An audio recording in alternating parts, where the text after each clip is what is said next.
দিয়ে কুবাইয়া গ্লাস মাস যা আছে সব কিছু ভাঙ্গা গুঁড়া করছে। আমার আব্বা মৃত্যু মোহাম্মদ চব্দর আলী আজকে অনুমান 4:30 সময় ঢাকা আকসানিয়া ক্যান্সার মেডিকেলে মৃত্যুবরণ করছেন। আমি অ্যাম্বুলেন্স সহ ঢাকা থেকে নয়ডা 15 মিনিট থেকে ঢাকা থেকে বাড়িতে আসার জন্য লাস্ট লেয়ার রওনা দিছি।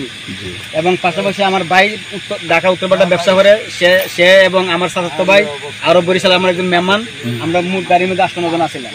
ওই পথ আসার পরে তিলপাড়া এবং আনন্দপুরের পাকে ওইখানেও আইসা দেখি একটা গাছ পালায়। তখন আমার ড্রাইভার সাহেব একটু ব্যাকে দেওয়ার চিন্তাধারা করছে।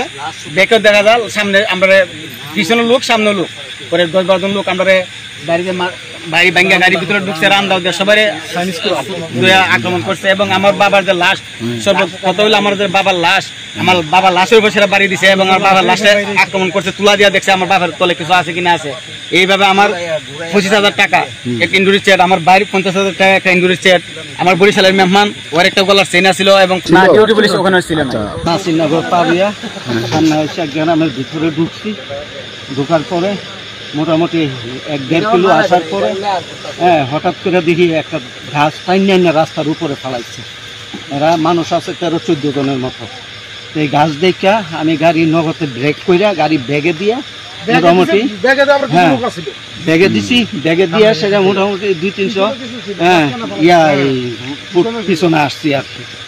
আসার পরে আবার সামনে টান দিছি, দেখছি যে ওরা সরেনি, সরে নাই। সামনে পিছিয়ে সবাই আইসে আমাদের ধইরা গাড়ি চাপাটি দিয়ে কুবাইয়া গ্লাস মাস যা আছে সব কিছু ভাঙ্গা গুঁড়া করছে। যাত্রী টাকা পয়সা ব্যাগ ট্যাগ সব নিয়ে গেছে।